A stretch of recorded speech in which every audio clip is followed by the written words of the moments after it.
Vamos então para a segunda parte da palestra. Então agora, deixe-me explicar o seguinte. Nós faremos uma parte mais curta.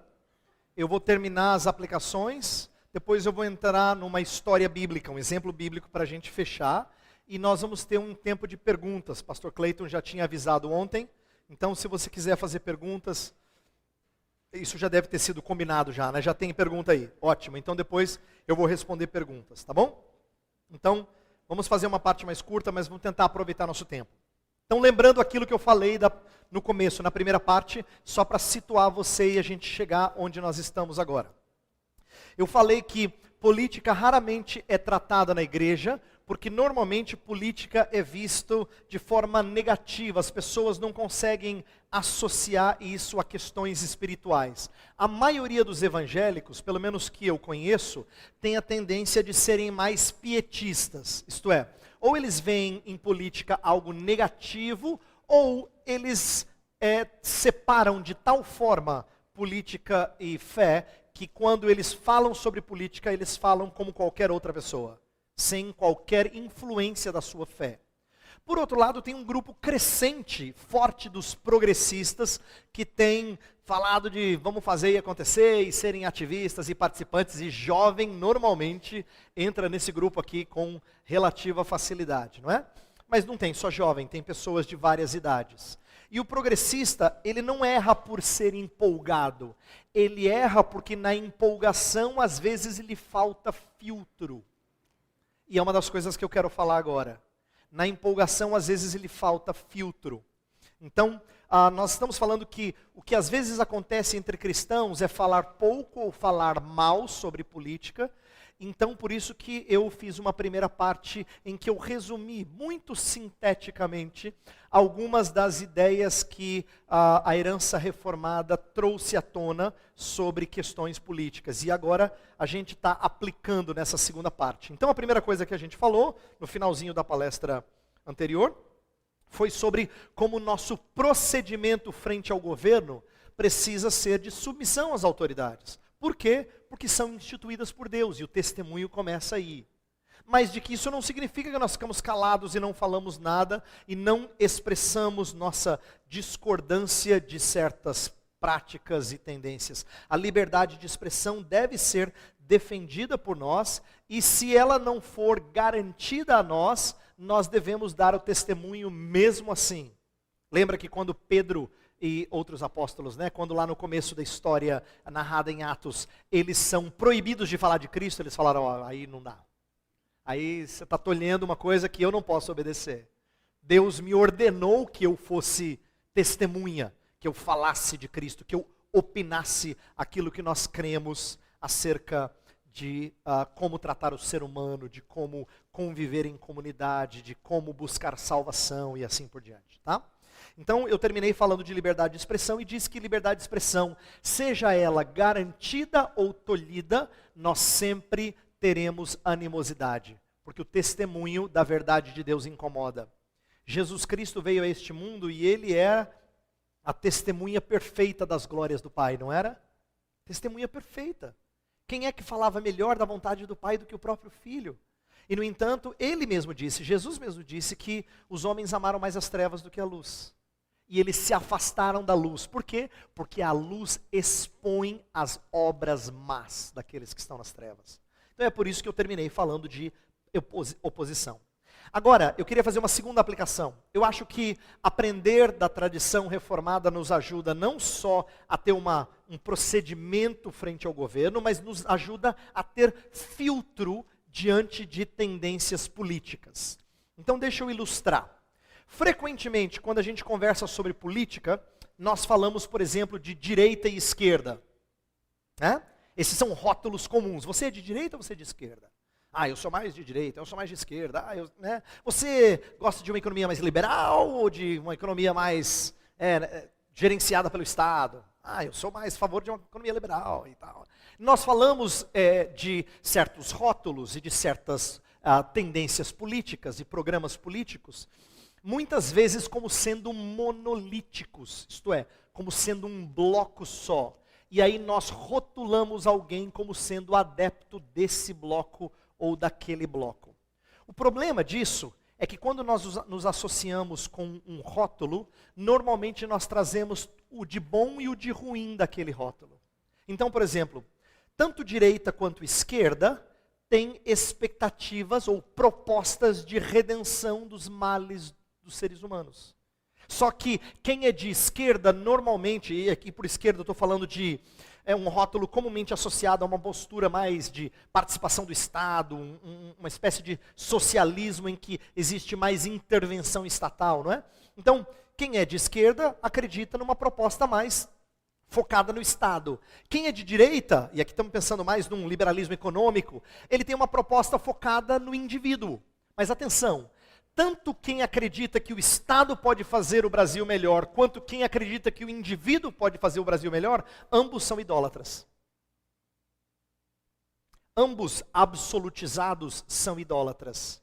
Então dizer que como cristão eu sou de direita ou de esquerda, sem explicar e sem qualificar, nos faz aceitar muita coisa negativa que vem no pacote. Por isso que eu gostaria que você fosse uma pessoa que quando entrasse numa conversa, colocasse os males e aquilo que há de positivo, tanto em um quanto em outro. Em reconhecer que, por exemplo, se os de esquerda têm uma expectativa muito otimista do Estado para a solução dos problemas, a direita também tem uma visão muito otimista do indivíduo para a solução dos problemas. E de que a história da humanidade tem mostrado que nem o Estado gerido por homens, nem indivíduos, à parte do Estado, promovem o bem-estar social ideal que nós precisamos. Não é verdade que isso acontece. Em lugar nenhum isso acontece. É verdade que em certos países a gente experimenta uma benesse maior do que outras, mas nem tanto por gestões políticas, mas mais por causa da graça comum de Deus. Isto é, por que em certos países parece que a coisa anda? O que a gente aprende na teologia reformada é que Deus permite que homens ímpios façam coisas boas. Estando eles aprendendo do evangelho ou não. Por exemplo, se a gente falasse do Japão, o Japão é um dos países mais sem evangelho que existe no mundo. O número de evangélicos no Japão é 0,0 alguma coisa, mínimo. E no entanto, muita gente olha para muitas coisas do Japão e fala, puxa, isso aqui é país, hein? Mas só que a gente precisa lembrar que o Japão tem virtudes, tem defeitos. Vou contar um defeito que a maioria não percebe. Há um tempo atrás ficou famosa na internet, até saiu em telejornais, aquela história de uma companhia de picolé no Japão, que fez uma propaganda se desculpando porque aumentou o preço de picolé depois de 20 anos, 25 anos. Você chegou a ver isso aí? Essa matéria se tornou conhecida. Até alguns telejornais falaram assim, você viu o que aconteceu? Uma empresa lá no Japão está mostrando, está televisionando, né, um pedido de desculpas, uma propaganda. Você pode encontrar na internet. Se você fizer pesquisa, Japão, picolé, propaganda, você vai achar um vídeo, alguma coisa assim. Procura no Google, você vai achar. É uma propaganda em que os grandes gestores da empresa não falam nada, tem uma mensagem escrita e no final, como é típico da cultura japonesa, eles se curvam num pedido de desculpas. Por quê? Depois de 25 anos eles tiveram que aumentar o picolé em 20 centavos. Aí você fala, não acredito! Olha só, cara, que país é esse? Que eles pedem desculpa por aumentar o picolé 20 centavos depois de 25 anos? Ah, se fosse o Brasil, eu lembro que na época, quando isso aconteceu, Dilma estava na presidência. Tinha gente que dizia assim, se a Dilma fosse pedir desculpa por cada aumento, ia pedir desculpa o tempo todo. E aí as pessoas começaram a olhar para essa situação, atenção, como quem diz, isso aqui é país. Que país é esse que eles pedem desculpa por aumentar o picolé tão pouquinho assim? Ainda tem que fazer uma propaganda em rede nacional. O que acontece quando a gente olha para uma propaganda dessa e acha que ela mostra virtude? É que nós temos uma visão pagã. O que a gente não percebeu é que por trás dessa propaganda existe uma cultura de vergonha. A cultura japonesa é marcada por vergonha. É por isso que os samurais prefeririam morrer na sua própria espada do que morrer pela espada do seu inimigo. Então esse pedido de desculpas na esfera pública, na televisão, não é virtude. Esse é um aspecto de vergonha. É a vontade de não ser mal visto. É de limpar a sua barra. Eu estou dizendo isso por quê? Porque eu quero que você enxergue tendências socioeconômicas, sociopolíticas com filtro. Para você não olhar como todo brasileiro, essa propaganda e dizer assim, puxa vida, queria morar num país desse. Não. Ele tem virtudes. Claro que o Japão tem virtudes, mas tem muitos defeitos. E essa propaganda não é uma das virtudes. Eu garanto para você que não é uma das virtudes. Mas isso eu estou dizendo porque a maioria de nós não enxerga assim. A gente enxerga que nem outro pagão, que sonha em algum país mais maravilhoso do que o nosso Brasil. Fala assim, puxa, se eu conseguisse mudar e ir para lá, nem um céuzinho na terra, não é? É o que muito brasileiro pensa, até crente. Porque a gente tem mentalidade pagã. A gente sonha com contextos sociopolíticos que parecem que são um mini céu na terra. Isso mostra que nos falta filtro. A mesma coisa acontece com direita e esquerda.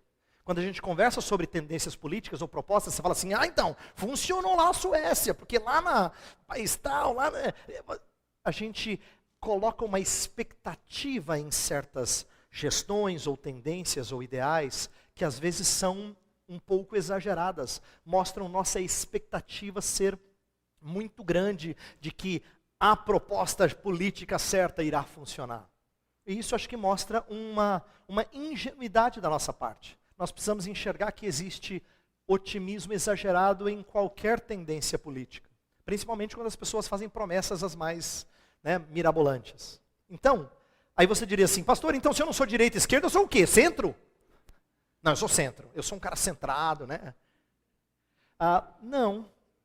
Aí eu vou falar uma coisa que eu aprendi com um professor meu. Ele falou assim, às vezes, ser moderado não é a maior virtude.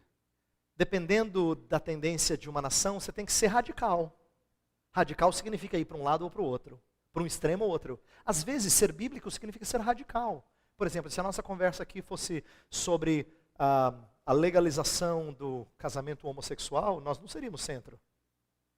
Não é? Porque tem certas atitudes sociais que requerem uma postura radical.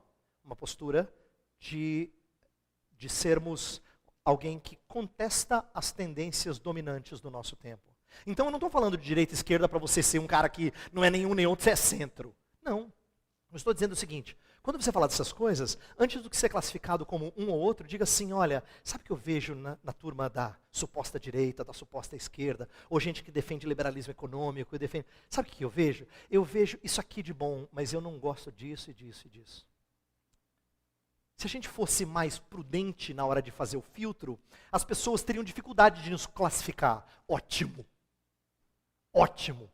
Se alguém chega assim, eu não consigo entender você, eu não sei se você é... Não sou nada disso. Eu sou cristão, muito prazer. Por quê? Porque a sua cosmovisão tem que fazer você ler essas tendências todas e dizer, isso aqui é idólatra.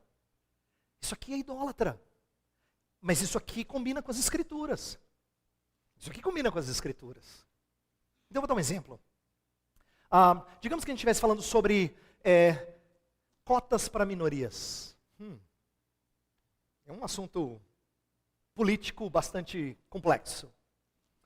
Não há problema nenhum em nós falarmos sobre como favorecermos ou darmos oportunidades a quem não tem oportunidades. Isso não é uma questão antibíblica. A Escritura não é contra a ideia de darmos oportunidades a quem não tem oportunidades. Inclusive, a Escritura ensina através de exemplos como o colher das espigas, em que você deixava o que caía para quem não tinha oportunidades. Não é? Você tinha um cuidado de pessoas pobres da sociedade, que não tinha oportunidade de plantar na sua própria terra, tinha alguma maneira de pelo menos viver, de ter o pão de cada dia. Mas, quando a gente fala sobre essas coisas, a gente não pode falar como se a minoria fosse vítima de uma sociedade má. Porque aí a gente tira a responsabilidade do indivíduo e coloca o mal na estrutura. E esse é um dos maiores erros de conversa política no Brasil. Você fala, só o problema do Brasil? Imagina as pessoas falando, o problema é o sistema. Onde é que ele mora? Dá o endereço dele para mim que eu quero conversar com ele. Ninguém dá o endereço dele para mim.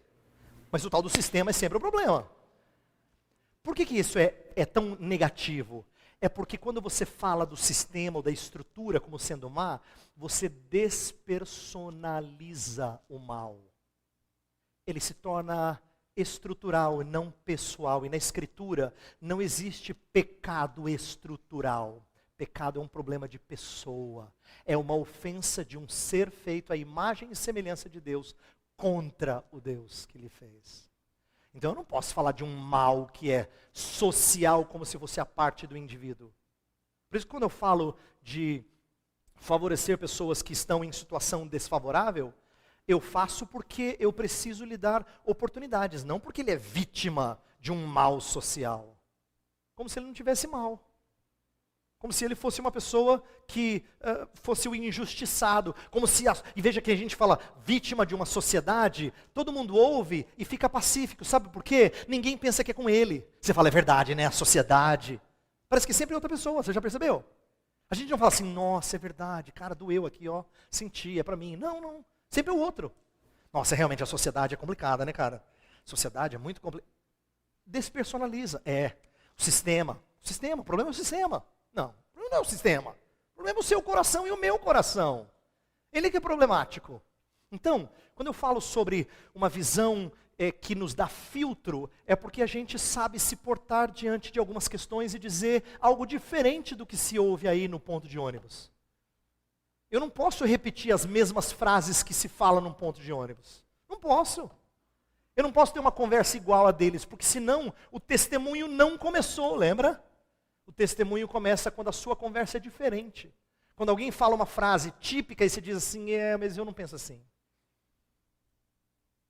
E aí você vai dizer por que não. É ali que começou o testemunho. Aí as pessoas vão dizer, mas por quê? Você acha que... É ali que começa o testemunho. Quero dar um outro exemplo. Quando a gente fala, por exemplo, de soberania de esferas, que foi um conceito que a gente falou aqui. Ele é muito rico, uma ideia muito interessante, que foi desenvolvida principalmente pelo Abraham Kuyper, mas outros falaram disso, em que fala que o Estado tem a sua vocação, ele é chamado para proteger, ele tem que promover o bem-estar social, mas ele tem funções ao fazer isso. Ele não deve fazer o que é próprio da família fazer, ou fazer o que é próprio da igreja fazer o que é próprio da escola fazer. Deixe que a família, a igreja e a escola façam o que lhes é próprio. O Estado garante que cada outra esfera faça a sua função. Então quero dar um exemplo de algo que aconteceu no Brasil há poucos anos, que mostra esse tipo de inconsistência. Há uns anos atrás, lembra na época da tal da lei da palmada? Lembra quando ficou famosa a lei da palmada? Não podia mais punir uma criança fisicamente, porque isso poderia, gerar algum tipo de sanção, cadeia e coisa do tipo. Então isso gerou bastante polêmica. Foi no mesmo ano, eu não sei se você se lembra disso, foi no mesmo ano que a lei do divórcio foi aprovada e o divórcio então se tornou facilitado. Vocês que são jovens talvez não se lembrem bem, mas os mais velhos se lembram muito bem da época em que alguém falava que era desquitado, porque o divórcio não saiu faz tempo. Ó. Falava assim, eu estou desquitado, estou esperando o divórcio, é um negócio meio complicado, sabe, demora muito tempo. Então presta atenção, na época em que a lei do divórcio foi aprovada, em que a facilitação do divórcio foi aprovada, a argumentação que gerou, que convenceu a sociedade, todo mundo disse, está certo, é isso mesmo, era de que o Estado não devia intervir na vida de um casal. O Estado não deve intervir na vida do casal. Se o casal resolve que não deve viver mais junto, ele não deve dificultar. Ele tem que lhe dar aquilo que ele quer. Se quer separar, vamos separar. Então o Estado facilitou o divórcio porque não queria intervir na vida de um casal. Agora olha que curioso. Na hora que é no divórcio, o Estado não quer intervir no casal. Mas na hora que é educar o seu filho, o Estado quer dizer para você como é que você educa o seu filho.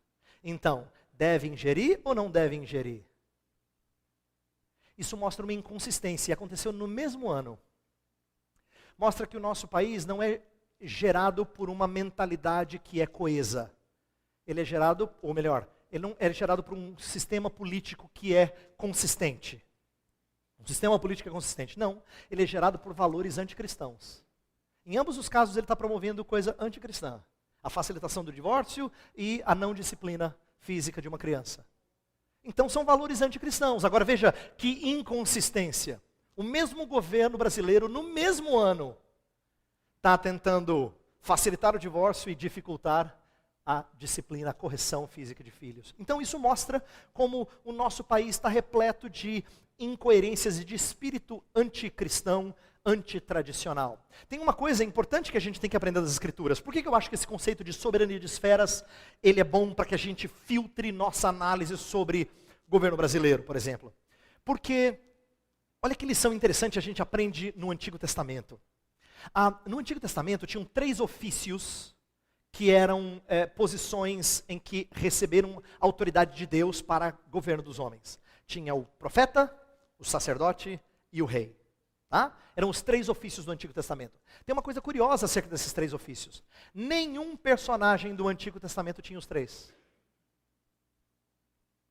Havia casos excepcionais em que alguém sustentava 2, mas a gente não tem nenhum que poderia fazer os 3.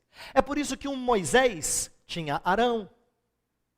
É por isso que os reis, como Davi e outros reis piedosos, não eram sacerdotes, tinham o sumo sacerdote que fazia a função dele. O que Deus está ensinando para a gente? Presta atenção, olha que legal. Deus está ensinando que Ele não permitia qualquer homem do seu povo de ter poder totalitário. É Cristo que vai ser o primeiro a reunir esses 3 ofícios. Antes disso, nenhum homem tem os 3. E acho que Deus está ensinando um princípio social para a gente. Que bom que nenhum tem os 3, porque senão seria um totalitarismo. Então, isso significa que o cuidado em distribuir poder faz parte do nosso entendimento de política. A gente deve promover esse tipo de conversa. E o conceito de soberania de esferas é de fazer o Estado cumprir o seu papel antes do que forçar outras esferas a fazer o que ele, Estado, quer. Terceira e última aplicação para a gente entrar no exemplo bíblico. Eu quero falar sobre o que seria um engajamento social adequado. Né? O que seria um engajamento social adequado? Isto é, uma postura própria de cidadão. Então, eu quero aqui que a gente entenda que toda a tradição reformada, ela falou sobre um amplo envolvimento político que exemplifica uma postura muito diferente daquele separatismo que eu falei que alguns evangélicos creem. Não, é melhor não mexer com isso é coisa terrena, isso é coisa do diabo, isso não é coisa de Deus, isso aí não é coisa de crente. Não é essa postura que a história da tradição reformada nos ensina. Inclusive, não combina com os exemplos bíblicos. Por quê? Qualquer desencorajamento de envolver em questões cívicas é contrário a exemplos de profetas como Oséias, Amós, Miqueias. Todos eles trataram de questões sociais. Todos eles estão dizendo assim, vocês estão usando balança injusta, trazendo injustiça econômica, vocês estão tratando mal os órfãos, as viúvas, vocês estão fazendo isso, estão fazendo aquilo. Eles o tempo todo estavam contestando questões sociais. Claro, debaixo do controle de Deus, mas falando não só de problemas de igreja, vamos dizer assim. Estavam falando de problemas da sociedade judaica. Então, é importante que a gente seja envolvido na esfera pública, porque é ali que o testemunho vai acontecer. Mas, atenção agora, o legal é que o nosso engajamento, então, lembra, contra os pietistas, eu estou falando, a gente precisa engajar. Aí o progressista fala assim, é isso aí, pastor, fala mesmo. Aí eu tenho que dizer assim para o progressista, calma, porque esse é um mundo caído. Num mundo afetado pela queda, nenhuma proposta política é completamente redentora, e você não deve ter essa expectativa. Como disse Martin Lloyd Jones, famoso pregador, ele fala assim, política é a arte do possível. Muitas vezes só é possível fazer algumas coisas. Então não é um lugar em que você idealiza e tudo dá certo. Cor de rosa, assim, não existe. Num mundo manchado pelo pecado, na política tem certas coisas que são possíveis e outras que não são. Isso frustra a gente, eu sei, porque a gente gostaria que tudo fosse aprovado assim, na Câmara, lá no Senado, sem motivos outros, sem motivos escusos, todo mundo aprovando o que é melhor para o povo, seria tão lindo, né? A gente gostaria de ver um jornal nacional assim. Mas esse mundo é caído. E não é caído porque os nossos políticos são maus, é porque a gente é má. A gente. Eu e vocês. Nós todos somos manchados pelo pecado. É por isso que a gente tem expectativas que às vezes não combinam com a realidade. Então, para os empolgados aqui, os progressistas, eu digo assim, calma. Quando você se envolver com qualquer coisa, se lembre que nenhuma proposta política é solução para os dilemas humanos. Não é verdade isso. Nós precisamos ser cuidadosos antes de empreendermos alguma proposta revolucionária. Tá? Outro exemplo de engajamento, eu creio, é a gente aprender como lidar com economia. Olha aqui. A palavra economia vem do grego oikonomos. E o grego foi traduzido na nossa Bíblia por mordomo. Olha que legal. Economista na Bíblia era o mordomo. Mordomo não é aquele que abre a porta com gravatinha borboleta não, tá? Essa ideia é só de filme de sessão da tarde. Esquece. Mordomo é uma espécie de administrador. É aquele que tomava as riquezas, as posses do seu senhor e cuidava delas de tal maneira que ela rendia. Olha que interessante. Quando a gente lida com administração, quando a gente lida com economia, quando a gente lida com mercado, quando a gente se envolve com essas coisas, nós devemos ter em mente que um economista deveria ser um mordomo. Ele lida com o dinheiro de tal forma que ele serve os propósitos de quem é dono do dinheiro e de quem precisa ser beneficiado pelo dinheiro. Por quê? Porque a economia foi dada para serviço. Portanto, a economia não deveria ser vista como fazer por interesses egoístas. Quer ver um princípio bíblico que deveria ser decore e salteado por todo o administrador? Aquele que furtava não furte mais. Antes, trabalhe para que tenha com que acudir ao necessitado. Efésios 4:28 é um texto que fala que o contrário, atenção, o contrário de furto não é honestidade. Como assim, pastor?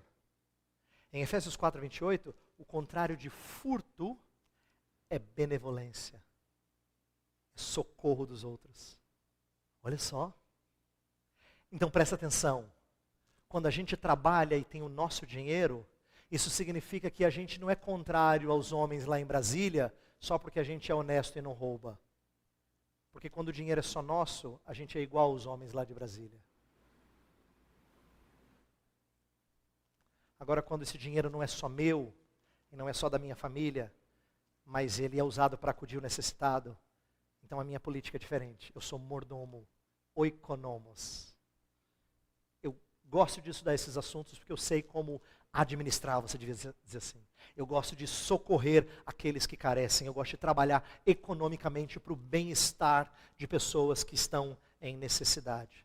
Então, o que eu quero dizer é o seguinte: quando você se engaja, quando você se envolve, se você é jovem, está fazendo economia, administração, se você vai trabalhar numa grande empresa e vai mexer com dinheiro e tal, não pense que isso não tem nada a ver com o reino de Deus e com o testemunho. Claro que tem.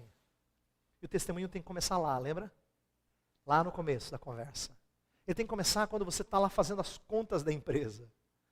Quando você está ajudando as pessoas com quem você trabalha a pensar em economia de uma maneira que reflita a verdade de Deus. Então, esses 3 exemplos de aplicação que eu dei, é porque eu desejo que eu e você pensemos em política assim, que a Bíblia nos dá subsídios para a gente. Em primeiro lugar, nós temos uma postura correta em relação ao governo, de termos filtro em relação a tendências políticas, sabermos discernir o que é bom e o que é ruim em diferentes tendências, e por último, termos um engajamento que honra o Senhor. Um engajamento que honra o Senhor. Então eu quero terminar essa segunda parte, agora gastando algum tempo com um exemplo bíblico, que você conhece bem, mas que normalmente a gente não estuda do ponto de vista político. Eu quero falar da história de Esther. Abre lá em Esther.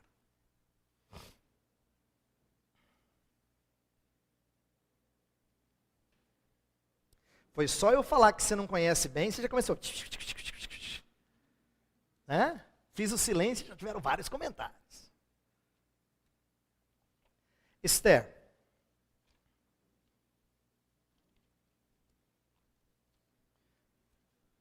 Bem, deixa eu dar o contexto e depois a gente vai ler algumas passagens para tirar algumas lições que têm a ver com aquilo que a gente falou.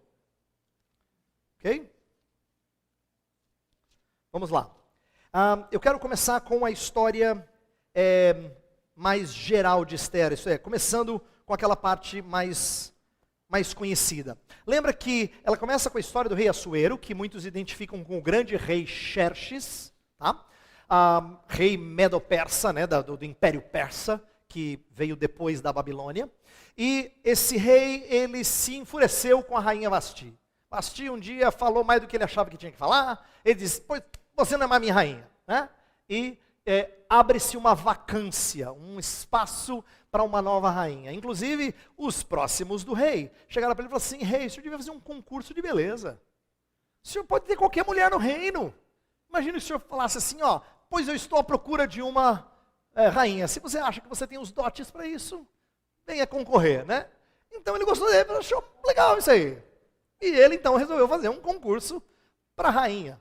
Então, a história de Esther começa com uma oportunidade que é vista por Mordecai, o primo de Esther, que era mais velho, uma espécie de cuidador dela, uma oportunidade para que Esther tivesse uma chance, não é? Então a história vai começar, principalmente a partir do capítulo 2, em que Esther entra nesse concurso, em que Mordecai falou assim, pois você vai lá, você vai ganhar esse negócio. Sei que você, minha prima, você é uma moça bonita, você é uma moça que tem valores, tem virtudes, e ele vai se encantar contigo, você vai ganhar esse negócio. Então ele foi lá e disse, vamos colocar Esther nesse concurso. Essa Esther vai conseguir a vaga dela. Mas, eu quero tirar a primeira lição, lendo com você um trechinho do capítulo 2. Olha lá. 2, a partir do versículo 9. Perdão, 8. 8 até o 10. Em se divulgando, pois, o mandado do rei e a sua lei, ao serem ajuntadas muitas moças na cidadela de Suzã, sob as vistas de Hegai, levaram também Esther à casa do rei, sob os cuidados de Hegai, guarda das mulheres.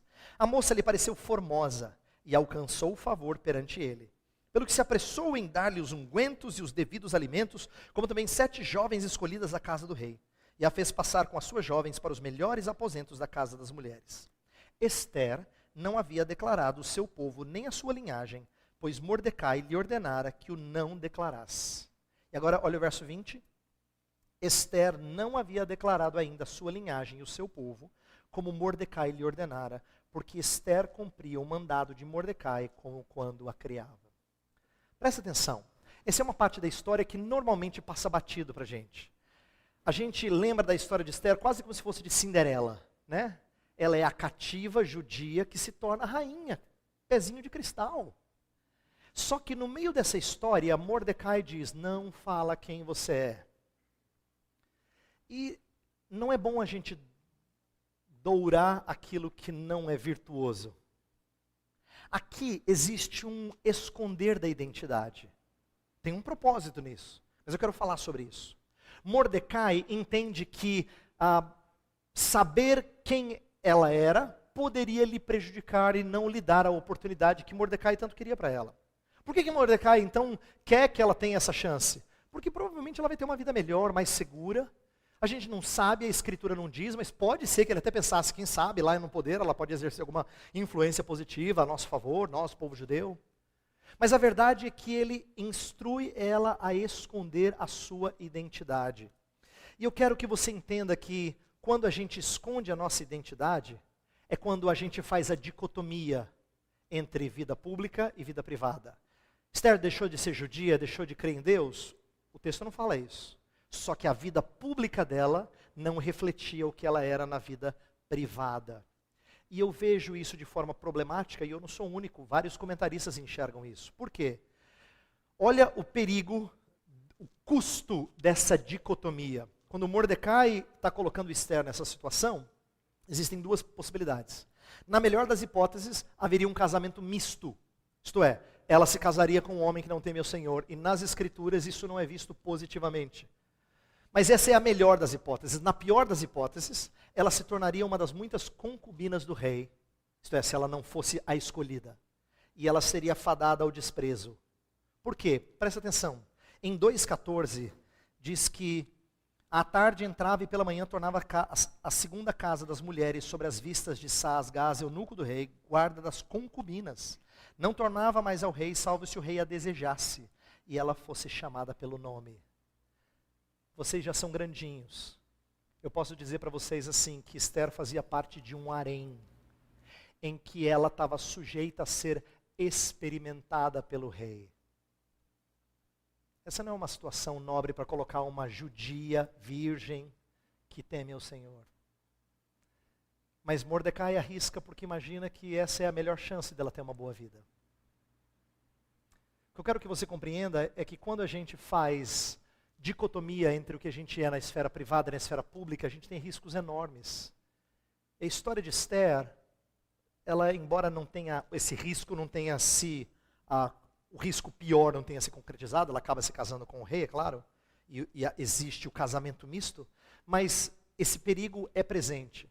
E eu quero que você compreenda que aquilo que Mordecai diz que não deve fazer, mais na frente ele muda. Interessante isso, porque no capítulo 3 a gente lembra da história. Amã é o cara que tem inveja, porque Amã está se tornando grande, Mordecai não se curva diante dele, aí ele fala, eu vou pegar esse cara.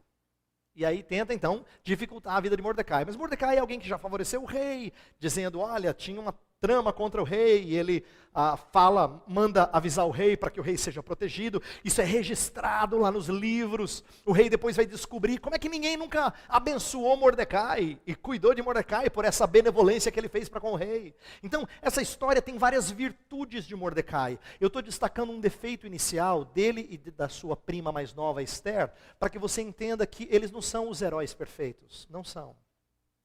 Eles são gente como eu e você, que enquanto a identidade está velada, não está bom. Quando é que a história vai ficar bonita? Quando a identidade de Esther vem à tona. É aí que a história vai ficar bonita. Quando aquilo que ela é na vida privada, começa a se tornar vivo na esfera pública. É aí que a história fica boa. No capítulo 4, Amã está dificultando a vida dos judeus, ele está ameaçando a sobrevivência dos judeus. No capítulo 3 isso já aparece. Então no capítulo 4 Mordecai resolve pedir Esther que interceda junto ao rei. A partir do versículo 7. Vai lá, capítulo 4, a partir do 7. Mordecai lhe fez saber tudo quanto lhe tinha sucedido, como também a quantia certa da prata que Amã prometera pagar aos tesouros do rei pelo aniquilamento dos judeus. Também lhe deu o traslado do decreto escrito que se publicara em Suzã para os destruir, para que o mostrasse a Esther e a fizesse saber, a fim de que fosse ter com o rei e lhe pedisse misericórdia, e na sua presença ele suplicasse pelo povo dela. Então ele juntou tudo, os decretos, os documentos, falou, leva isso aqui para Esther, pediu para alguém que tinha acesso lá, para que Esther soubesse e fosse junto ao rei para pedir. Esther disse assim, não é tão simples. Olha o versículo 11. 10 e 11. Então respondeu Esther a Ataque e mandou-lhe dizer a Mordecai, todos os servos do rei e o povo das províncias do rei sabem que para qualquer homem ou mulher que sem ser chamado entrar no pátio interior para avistar-se com o rei, não há senão uma sentença, a de morte, salvo se o rei estender para ele o cetro de ouro para que viva. E eu nestes 30 dias não fui chamada para entrar ao rei. Ela disse assim, olha, o rei tem um decreto, todo mundo sabe. Se você não foi chamado e você entra lá, você vai morrer, a não ser que o rei estenda o cetro e libere você. Então não é simples, Mordecai. Aí olha a resposta de Mordecai. Versículo 12.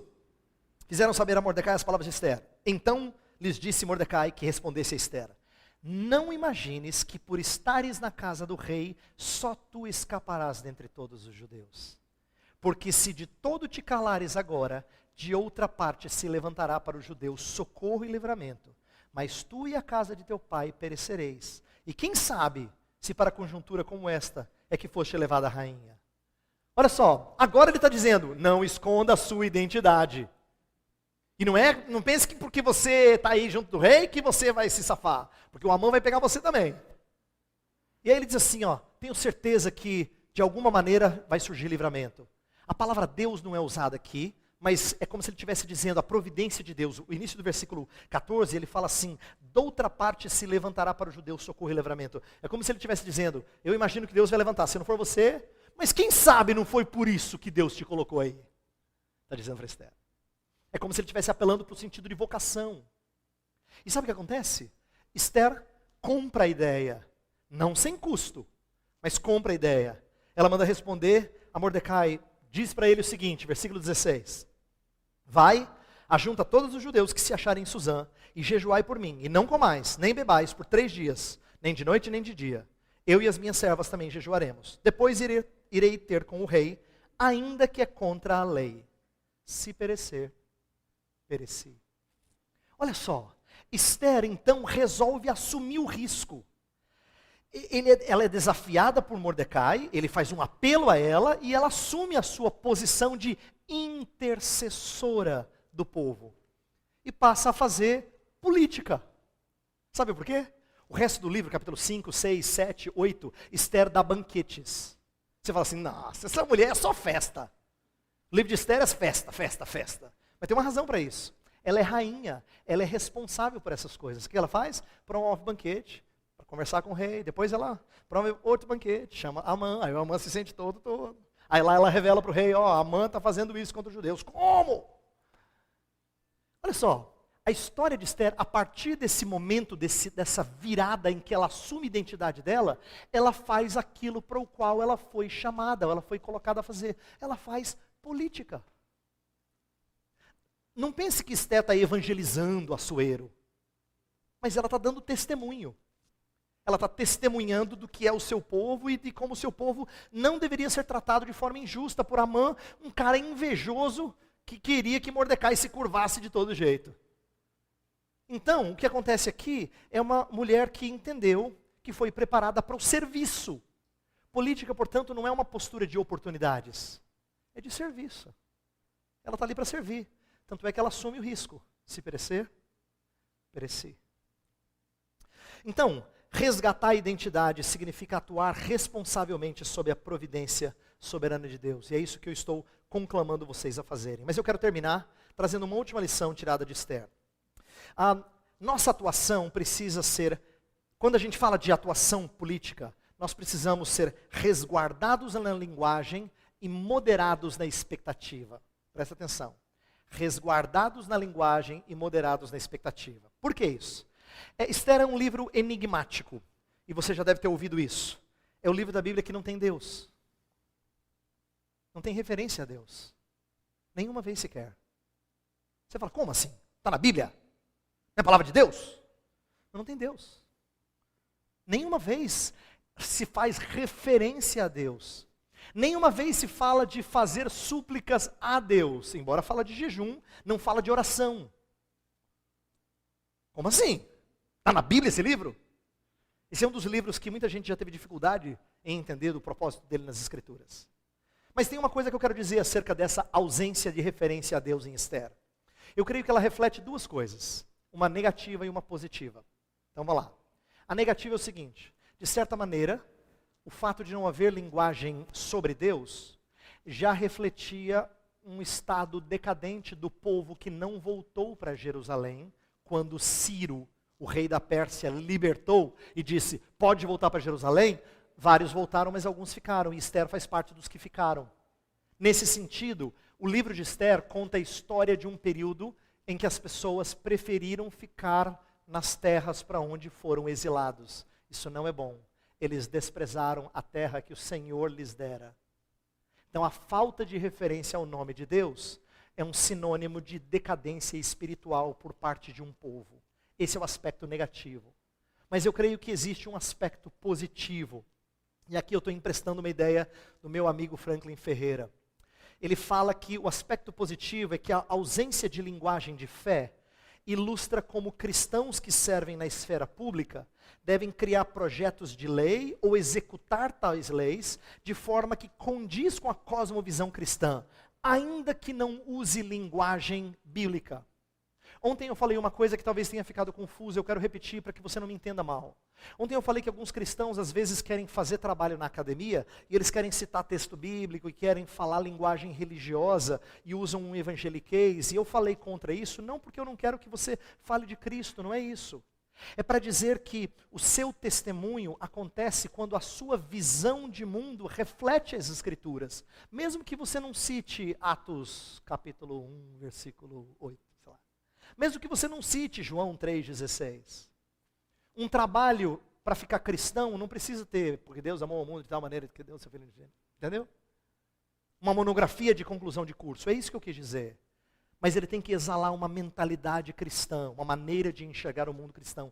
De certo sentido, o livro de Esther mostra isso.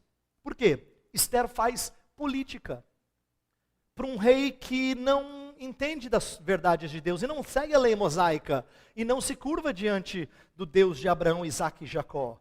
No entanto, ela assume essa postura. Ela assume essa função sem expectativas ufanistas. Então agora vem a segunda coisa. Se ela é resguardada na linguagem, também é moderada na expectativa. Lembra que Esther não fala assim, Mordecai fala, você tem que fazer, quem sabe você não foi colocada na posição de rainha para essa função. Ela não fala assim, amém, em nome de Jesus, vou lá e vou fazer. Não, não é assim. Não é interessante? Ela fala assim, eu vou. Se eu perecer, pereci. Lembra que eu disse que o Lloyd Jones falou que política é a arte do possível? Pode ser que a história de Esther tivesse terminado assim, e Esther morreu. Isso não seria necessariamente uma história triste, porque Hebreus 11 fala de heróis da fé que morreram. Foram cortados ao fio da espada, foram queimados, foram perseguidos, homens dos quais esse mundo não era digno. Então, quando a gente se envolver neste mundo, eu queria terminar com essa palavra.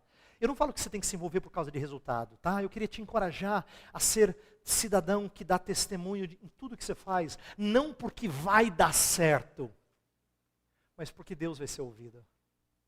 Isso tinha que bastar para você dizer, eu vou fazer, pastor. Isso tinha que bastar. Pode ser que não dê certo. Eu tenho pessoas na igreja onde eu pastoreio que trabalham em diferentes esferas da sociedade e falam assim, pastor, é tão difícil. É tão difícil porque parece que coisa não anda. Quando a gente faz alguma coisa positiva, vem alguém e estraga depois. E o meu encorajamento a eles é, faça corretamente, porque o que você faz é testemunho. Você não faz porque dá certo, você faz porque Deus precisa ser ouvido. Faça. Faça com expectativas modestas. Mas lembra, ser voz do Senhor é coisa bastante sublime. Ser canal das verdades de Deus é coisa bastante sublime. Então assuma essa postura. Se envolva no seu trabalho, no lugar em que você está, na nossa sociedade. Faça aquilo que é justo, que é bom, que expressa a misericórdia do Senhor, mesmo quando as pessoas atrapalham. Por quê? Por causa do testemunho. Você foi chamado a isso. Eu também. Eu estou aqui para encorajar você e a mim a fazermos por causa do testemunho. Vamos orar. Pai do céu, aprendemos um pouco sobre como termos uma postura cristã em face dos dilemas políticos. Mas a verdade é que tudo que eu falei aqui ainda é tão pouco. E tão inicial, tão introdutório. Eu peço que o Senhor permita que os meus irmãos e irmãs que aqui estão reflitam sobre algumas verdades da Tua palavra e comecem a ponderar de forma mais crítica, mais inteligente, mais discernidora sobre as coisas que vêm acontecendo em nosso país. E que a gente tenha a postura cristã correta. Que nós façamos aquilo que o Senhor nos colocou para fazer, de maneira ponderada, sem pessimismos e sem otimismos que não são bíblicos. Dá a esses jovens o desejo de te servir, Senhor, nas diversas áreas que o Senhor tem colocado a eles. Mas entendendo que o que eles o fazem a partir de uma cosmovisão cristã, porque o importante é o testemunho. A verdade é que muitos deles sairão para o mercado de trabalho com empolgação, com ideias fantásticas, mas muitas delas naufragarão. Muitas. Não permita, Senhor, que eles se tornem secularizados no trabalho. Ajuda-os a entender que o seu papel na sociedade é serem instrumentos, canais da Tua verdade. Então, Pai, dá-nos a alegria de sermos testemunhas que dão um testemunho fiel do Senhor. Ensina-nos a testemunhar desde o início da nossa conversa. Essa é a nossa oração. Ajuda-nos, socorre-nos, instrui-nos. Nós te pedimos em nome de Cristo. Amém.